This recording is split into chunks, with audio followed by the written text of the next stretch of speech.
The metal was still warm when Lieutenant James Reeves touched it. That's what he remembered most. Not the smell of burning fuel, not the twisted wreckage scattered across the Belgian forest, not even the silence that followed the crash. It was the warmth. Because the plane had been in the air less than 3 minutes ago, and according to every law of physics he understood, it shouldn't have been flying at all.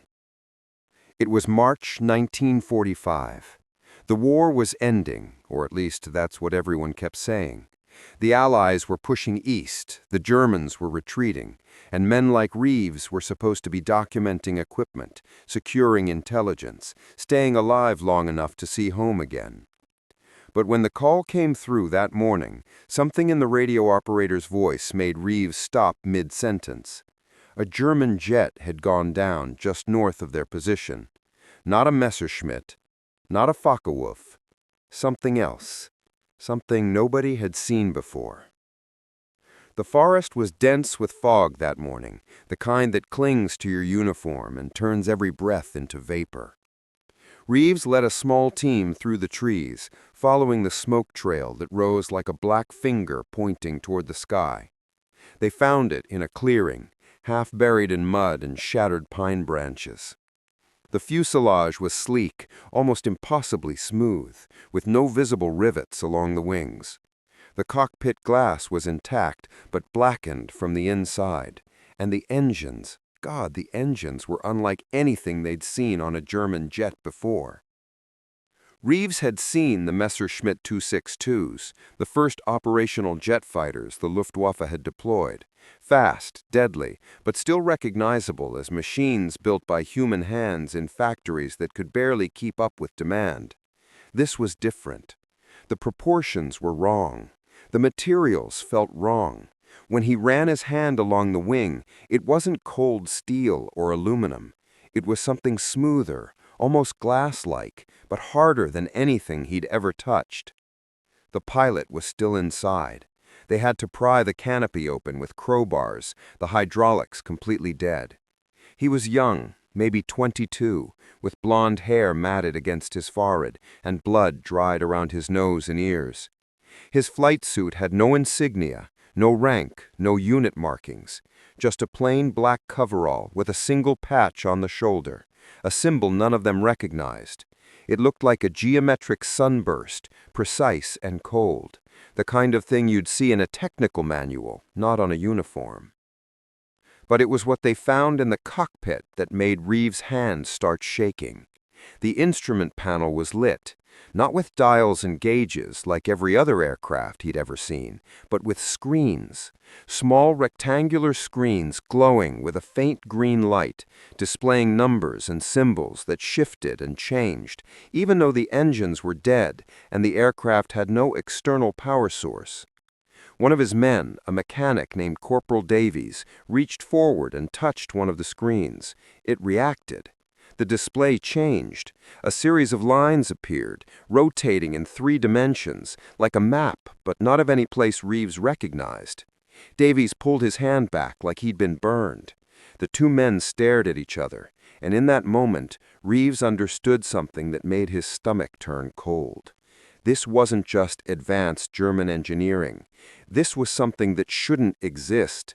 Not in 1945, not in any version of the war they'd been told they were fighting. They pulled the pilot's body from the cockpit and searched his pockets.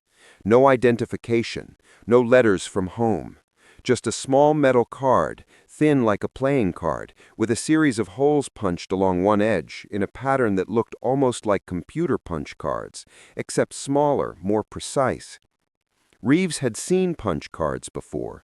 IBM used them for data processing, but this was different. This was miniaturized in a way that shouldn't have been possible. The team worked quickly, photographing everything, taking measurements, securing the wreckage with tarps before word could spread. But Reeves knew it was already too late. 3 other soldiers had seen it. A radio man back at base had heard the coordinates, and somewhere in the chain of command, someone was already making calls, sending encrypted messages, deciding what to do with a discovery that could rewrite everything they thought they knew about the enemy's capabilities.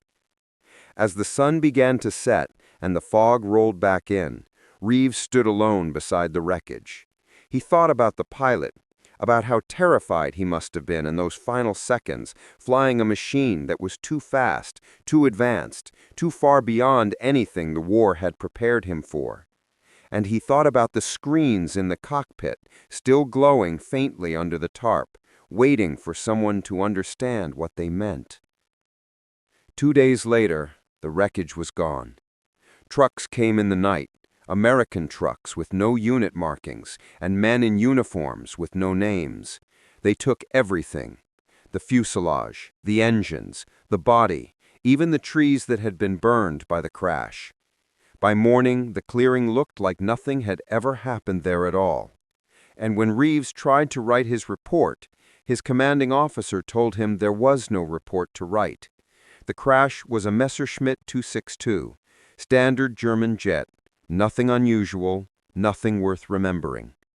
But Reeves couldn't forget the screens, the way they glowed in the darkness, the way they responded to touch.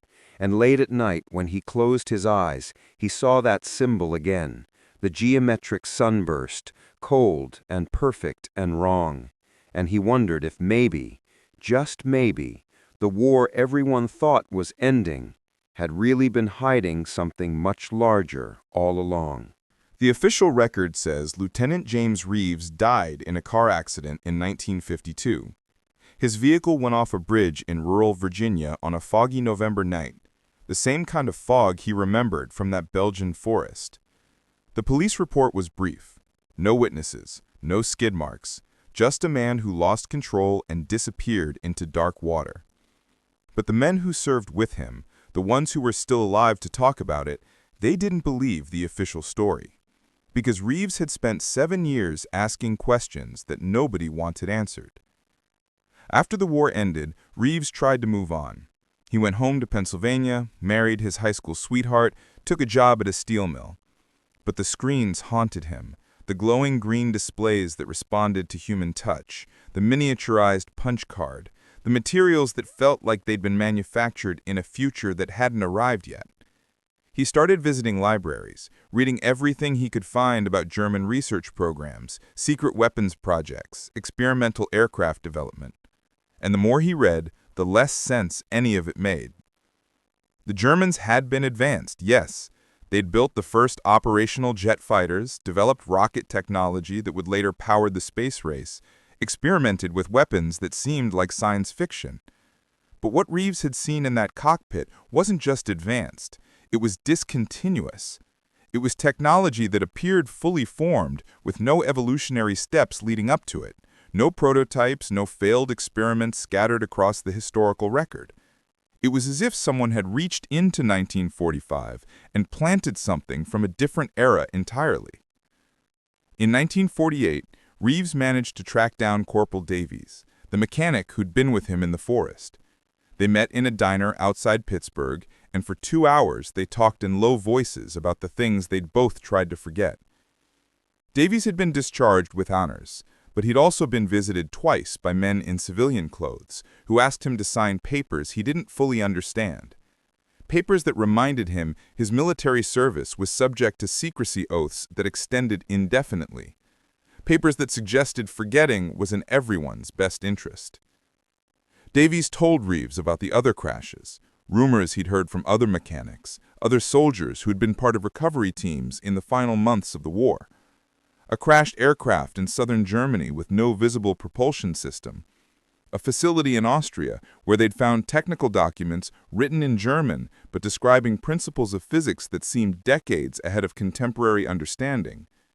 A laboratory in the Black Forest where researchers had been working on something called field propulsion, a concept that sounded more like magic than engineering. And then Davies said something that made Reeves's blood run cold. He'd seen that symbol before, the geometric sunburst, not on the pilot's uniform, but on documents, papers that had been classified and boxed up and shipped back to the United States before the Soviets could get their hands on them. Papers that had gone to Wright Field in Ohio, where the Army Air Forces stored and analyzed captured enemy technology.